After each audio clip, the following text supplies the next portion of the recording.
Le DQH, l'invité du dernier quart d'heure. 8h45, 9h.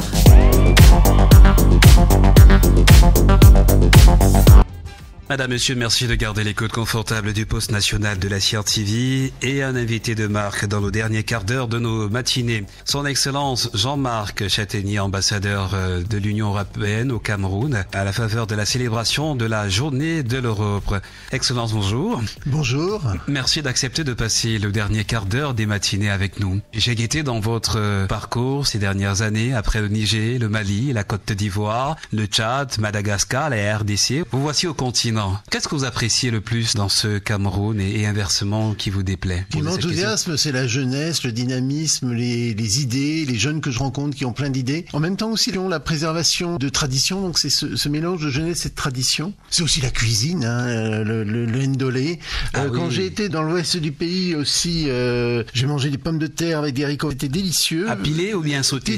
Pilé de pommes de terre. Ah oui. Et donc qui était fabuleux. Et puis la musique, voilà.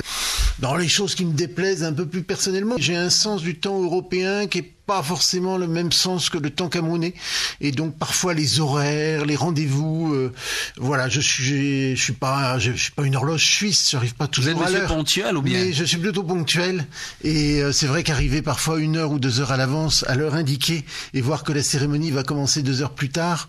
Pour vous, les Camerounais prennent tout leur temps? Les gens prennent leur temps, ce qui est bien aussi, hein, mais voilà, c'est une adaptation, je crois. Il faut se rencontrer. On compte sur la scène européenne. Quelqu'un vous demande, le Cameroun se fait appeler le continent. Vous pouvez oser sur la scène diplomatique reprendre une phrase bien comme sûr, celle-là? on peut parler du Cameroun comme le continent, parce que c'est... Dans les usages diplomatiques, c'est osé? On peut oser ça? On peut oser ça, oui. Bah, c'est une expression, c'est presque une expression consacrée, c'est toute l'Afrique qu'on retrouve, hein, du nord au sud. Pour moi, c'est effectivement un reflet de l'Afrique et des Afriques. Célébration de l'Europe au Cameroun ce 9 mai. Le monde célèbre l'Europe. Quel thème avez-vous mis sur les banderoles étoilées pour faire rayonner les valeurs et les objectifs de l'Union européenne un jour comme celui-ci? Alors, celui qu'on voudrait pousser, qu'on pousse, c'est celui du partenariat. On a eu l'accord de Samoa l'an dernier, et on est rentré dans une logique de dialogue, de partenariat. Et pour moi, le partenariat, c'est très important. Le partenariat, c'est l'écoute, c'est le respect de l'autre, c'est entendre ce que dit l'autre. Le partenariat, c'est la réciprocité, c'est la co-construction d'idées ensemble. On a un monde qui est un petit peu, je vous cache pas, qu'il est un peu effrayant. Il se passe beaucoup de choses qui nous effraient tous. Il y a des guerres, il y a des conflits, il y a le changement climatique. Il faut qu'on fasse ensemble à ces crises, qu'on bâtisse ensemble un partenariat pour faire face à ces crises, qu'on retrouve quelque part l'audace d'agir ensemble, celle qui a aussi été le fondement de la construction de l'Union européenne avec Robert Schuman en 1950. C'est agir ensemble face aux crises, face aux problèmes. Et ça tombe bien que vous en parliez, le temps file sur le calendrier, 75 ans après la déclaration de Robert Schuman qui marquait la mise en place des institutions européennes. Que reste-t-il des espoirs de paix suscités par cette déclaration historique? Et d'abord, qu'il n'y a pas eu de guerre entre nos 27 pays. Ça, c'est la première chose. L'Europe. C'est l'Europe. Depuis 1950, depuis 75 ans, il n'y a plus eu de guerre entre la France, l'Allemagne, l'Italie, les grands pays européens. Alors que nous avons été traversés par de très grandes guerres au 19e siècle et au 20e siècle. Et le second appel, c'est que je vois qu'il y a encore 9 pays candidats. Et que je vois qu'il y a des pays, vous allez en Géorgie, vous allez en Arménie, vous allez en Ukraine, vous allez en Moldavie, des drapeaux européens. Il y a une demande d'Europe. Les Européens veulent rejoindre l'Union européenne. Mais tout à côté, il y a les bruits de la guerre. L'Europe a mal à son voisinage. Comment l'Union européenne continue-t-elle de promouvoir la paix entre les nations? Suivez mon regard, la guerre en Ukraine. Est-ce que ce serait pas une preuve de l'échec de l'Union européenne? Non, c'est pas une preuve de l'échec. Faut pas renverser la charge de la preuve. La guerre en Ukraine, c'est pas la responsabilité de l'Union européenne. C'est un grand pays qui s'appelle la Russie qui a envahi son voisin. On travaille du mieux qu'on peut face au mépris du droit international. Le plus gros veut manger le plus petit. Ça ne se fait pas. Donc l'Union européenne, elle intervient, elle soutient l'Ukraine pour se défendre. Elle apporte plus de 50 milliards d'euros d'appui qui ont été décidés lors d'un paquet d'appui en février dernier. Nous apportons des armements, nous soutenons l'Ukraine dans tous ses efforts. J'ai osé relayer des observations de certains sur la scène internationale qui disent que l'Union européenne est dépassée par la guerre. L'Union européenne n'est pas dépassée. L'Union européenne, elle agit. Parlons de ce qui est plus important, qui nous intéresse, nous le Cameroun, la coopération régionale. Comment l'Union européenne collabore-t-elle avec les pays de la CEMAC, en particulier le Cameroun, pour promouvoir justement la paix et la sécurité et le développement durable qui vous tient tant à cœur? Écoutez, je pense vraiment la CEMAC, la dimension régionale, elle nous importe. Nous sommes construits. Et puis l'unité européenne, l'union des pays d'une région. Donc sans vouloir donner de leçons, sans vouloir dire qu'il faut faire ça ou ça, on pense que se regrouper, agir ensemble déjà au niveau régional, c'est très important. Avec le partage des expériences aussi. Avec le partage des expériences. Et sur la CEMAC, il y a 2 grands projets qui me semblent très importants. L'Union européenne a déterminé qu'il y avait 10 axes stratégiques, 10 corridors stratégiques très importants en Afrique. Lesquels? 2 se trouvent au Cameroun. 2 sur les 10 se trouvent au Cameroun. Le premier, c'est l'axe stratégique Libreville-Djamena. C'est de ce grand axe commercial nord-sud, pour lequel nous faisons des choses. Le pont sur le Logone que nous allons inaugurer avec les autorités camerounaises dans quelques mois. La route Ngaoundéré-Garoua, le contournement de la ville de Yaoundé. Des choses très concrètes. Et puis le second grand corridor, c'est le corridor Est-Ouest, celui qui part de Douala, mais qui va, lui, à Kampala.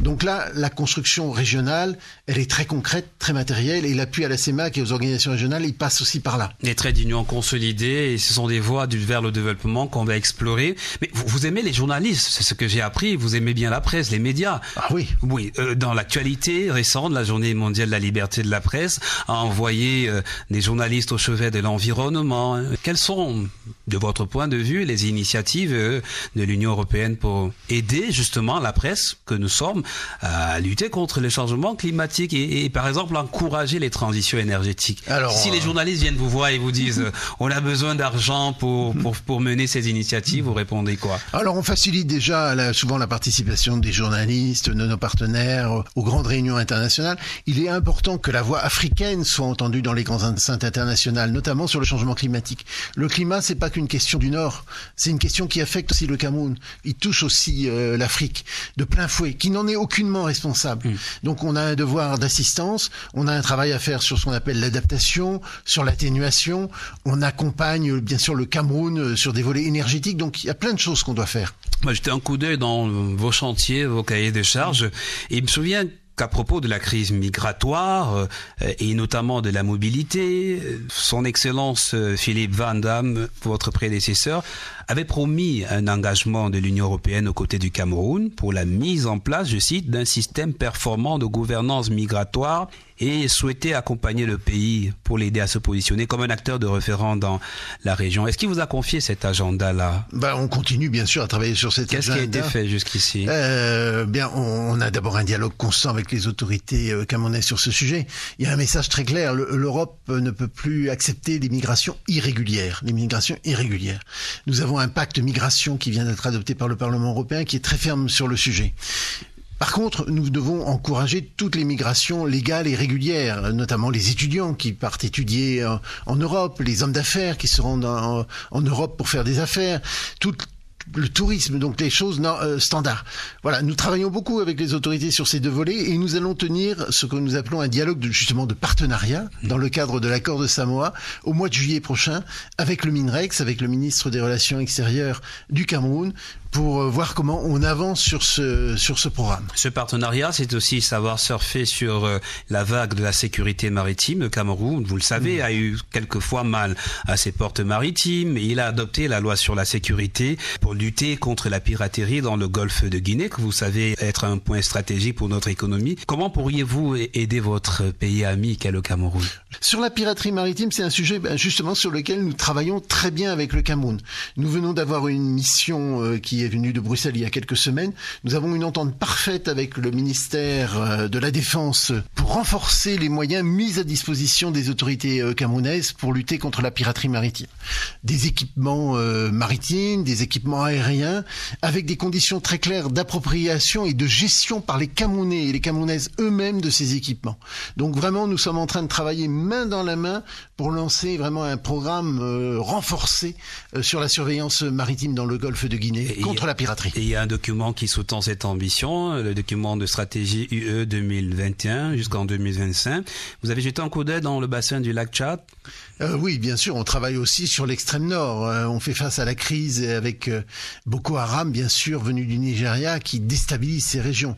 C'est une de nos priorités. Là aussi d'intervention, on a un programme qu'on appelle Team Europe, Équipe Europe. On travaille ensemble ici avec les partenaires européens présents, les Français, les Allemands, en essayant de s'attaquer à ce qu'on appelle en bon français les root causes, les causes profondes de la crise. Jean-Marc Chataignier, venons-en à un sujet qui rend un tout petit peu les opérateurs économiques boudeurs. Le partenariat économique, les APE rendus à leur 8e phase. Les progrès, disent certains, ne sont pas à la hauteur des attentes.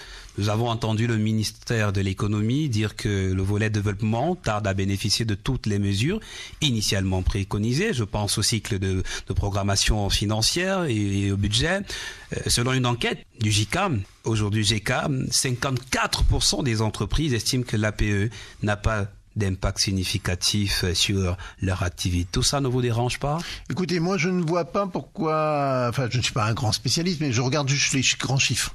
Il faut que vous sachiez que la balance commerciale du Cameroun avec l'Europe est bénéficiaire au bénéfice du Cameroun. Le Cameroun exporte plus de marchandises camerounaises qu'il n'importe de marchandises européennes. Vous savez quel est le premier pays ici importateur de produits? C'est la Chine, largement devant l'Europe.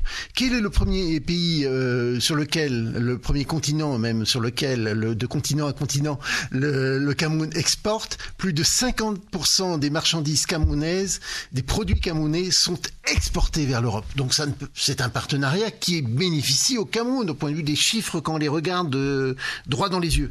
Ensuite, je dois vous dire qu'on a fait très attention dans cet accord de partenariat économique à protéger les produits camerounais, les productions camerounaises. Les produits européens ne peuvent pas rentrer en concurrence. Des droits de douane sont maintenus pour tout ce qui pourrait concurrencer le Cameroun. Alors tout n'est pas parfait. Nous discutons avec nos partenaires camerounais sur peut-être un approfondissement, élargissement de l'accord. On voit que ça vous intéresse. Et là, c'est le regard de l'ancien DGA, de la mondialisation et du développement des partenariats que nous avons sollicités. Tout n'est pas rose, tout n'est pas morose, on est d'accord là-dessus.